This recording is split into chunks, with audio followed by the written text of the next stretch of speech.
Hey there. Thanks so much for coming over this evening. It really means a lot to me. I had a very long and stressful day at work. It's the busy season, and we got a whole bunch of new clients. It's been pretty hectic, very stressful, and driving me crazy. Not to mention the drama going on at home. But I can tell you all about that later. It's really good to see you. It's been a bit, hasn't it? Though I guess it hasn't been very long. Whenever I call or text, you seem to have no trouble coming over when you're not too busy, which I greatly appreciate. I really do. Oh, you want to know the drama? Well,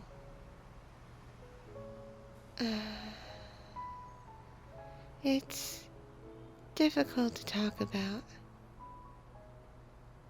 Listen, I know you go to those clubs. You know which clubs I'm talking about. And I know you have your favorites, which I don't mind. I understand, I mean, given who I live with, I'd be quite the hypocrite if I were to judge someone for going to such establishments, you know? But I really needed you to come over tonight to talk to you. Well, first, I want to know if you would like to maybe go out to dinner.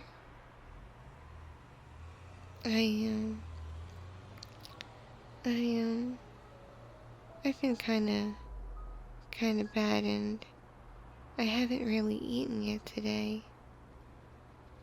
Partially because I'm on a diet, but mostly just due to stress. You know? Some people eat their feelings. I'm kind of the opposite. What about you? How do you handle stress? Yeah? Mm-hmm.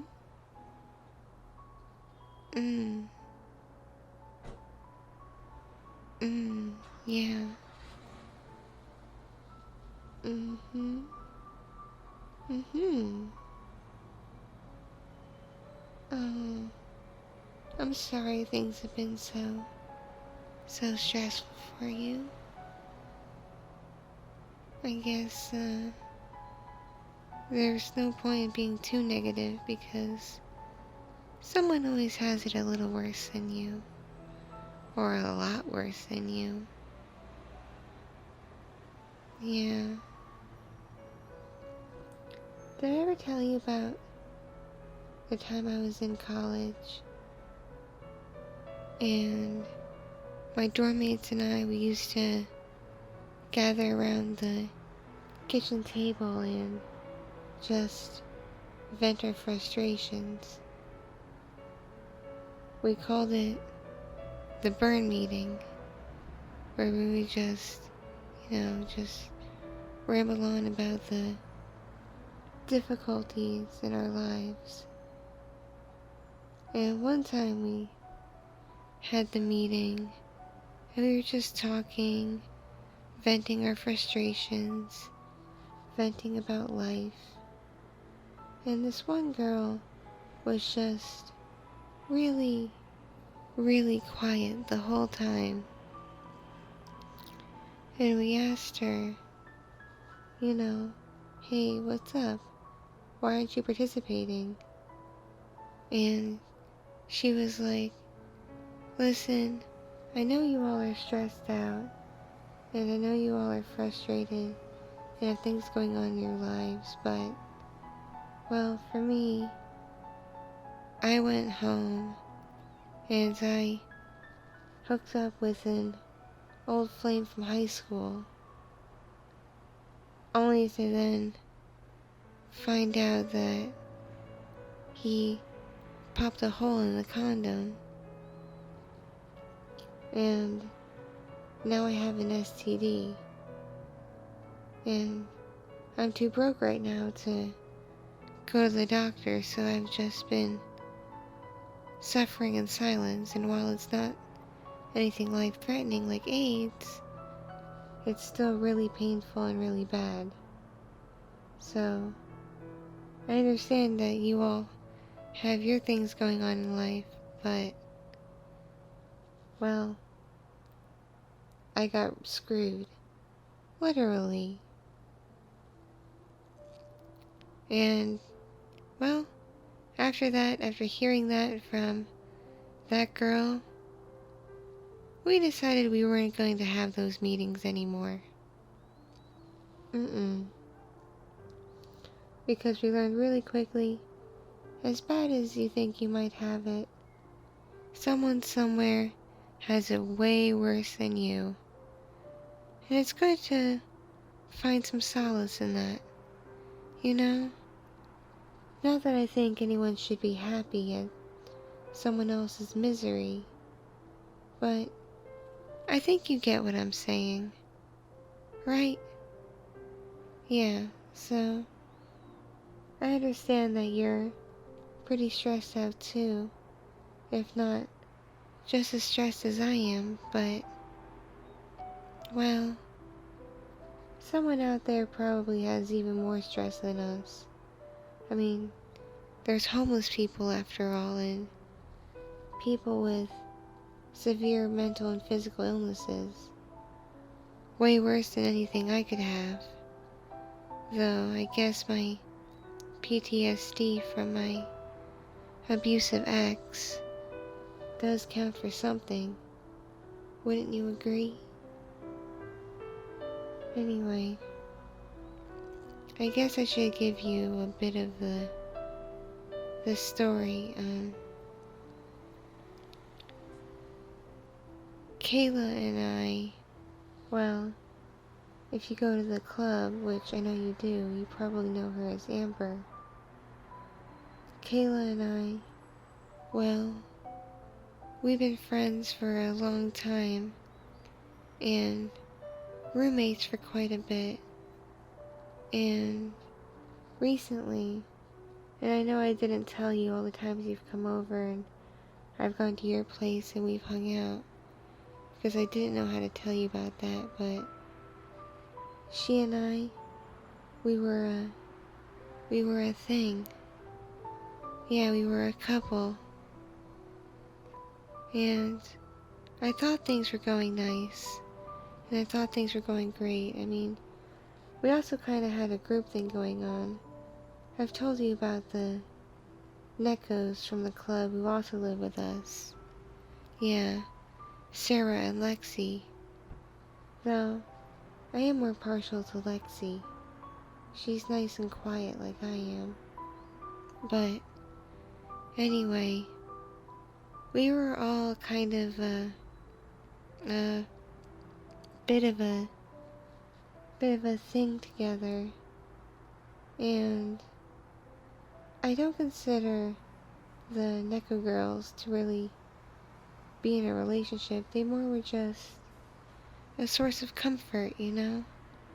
And we had clear boundaries, so they knew what was going on. But, well, Kayla wasn't so good with boundaries. And after a while, I sensed something weird was going on with her. Lo and behold, I found out from Sarah that she was bringing guys over when I wasn't home while I was at work. And recently, she came out to tell me that she had fallen for one of those guys and wanted to date him. Needless to say, I was heartbroken. I really truly was. Because I thought we had something real going on, you know? Something truly unique and special. After all, she and I knew each other for such a long time, and I thought we had a real connection. I mean, she helped me so much after I left my abuser and moved to the city. But I guess I wasn't enough for her. And for a while after that, I kinda was closed off, which is why I hadn't called or texted you in a bit. I needed time to myself, you know? Time to think, time to reflect, and just time to move on and get over her. You know? Thanks. You truly are an amazing, understanding, non-judgmental person, which is just some of the many things I really like and admire about you, especially the non-judgmental part. And I knew you wouldn't be the judgmental type given where you like to spend your free time, but regardless, I guess I better quit stalling and tell you why I invited you over here and why I think we should, if you want to, go out to dinner tonight. The truth is, I've been doing a lot of thinking lately, and a lot of the thinking has been about you, and just what a good friend you've been to me.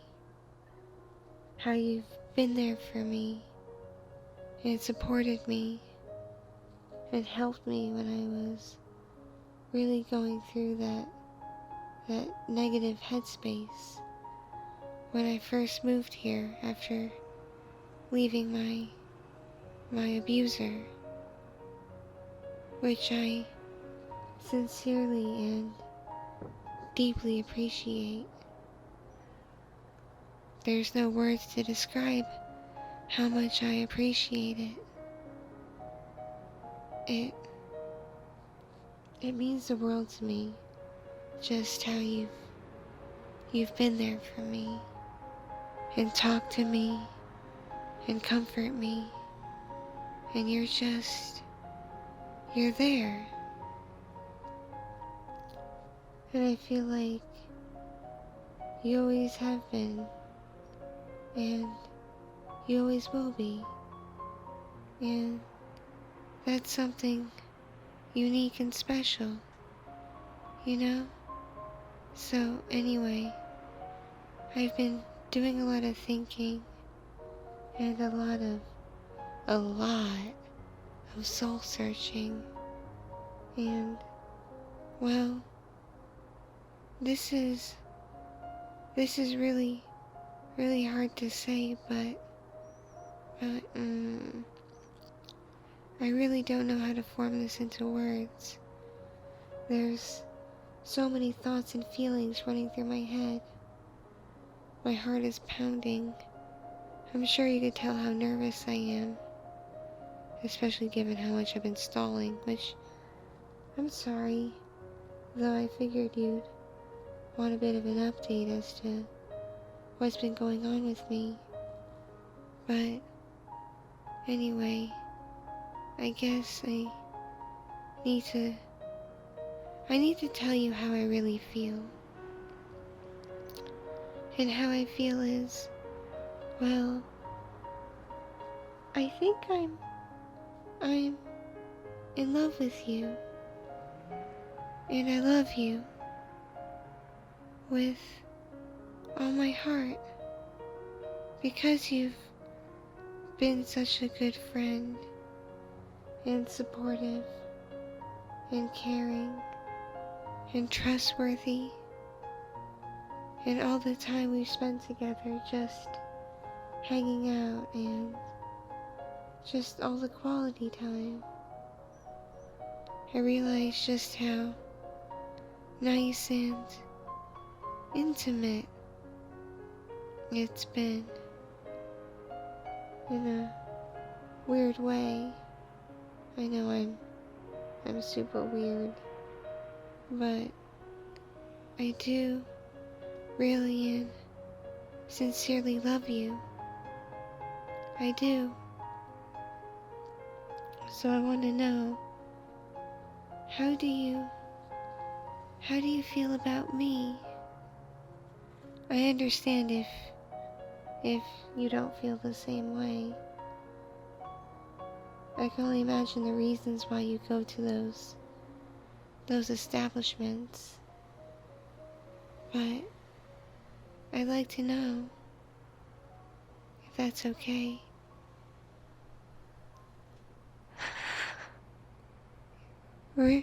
Really? You've been thinking too? And you feel the same way about me? Really? Oh, wow. I never thought I'd hear those words coming from you. I'm trying not to cry. And don't worry. These are happy tears. They are. I was hoping if things went well this evening, you and I could have a first real kiss. A real intimate one. One that shows how we feel about each other and our passion for one another.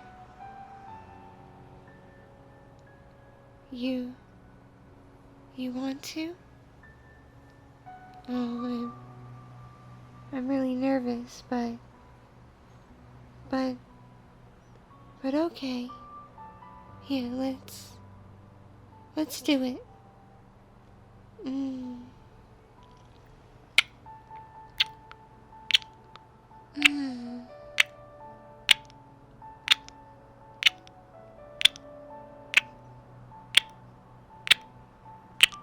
Mm.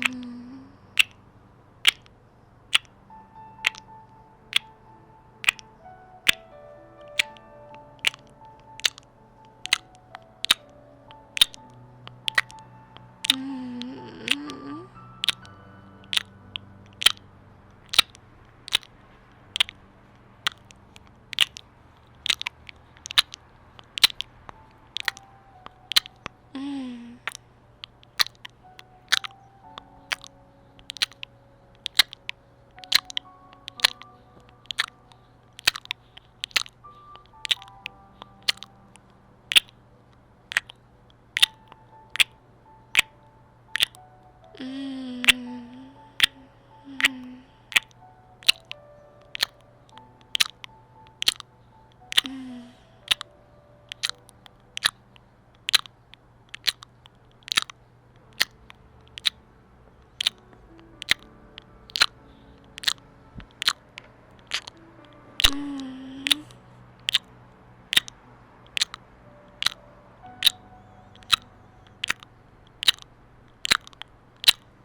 really good kisser.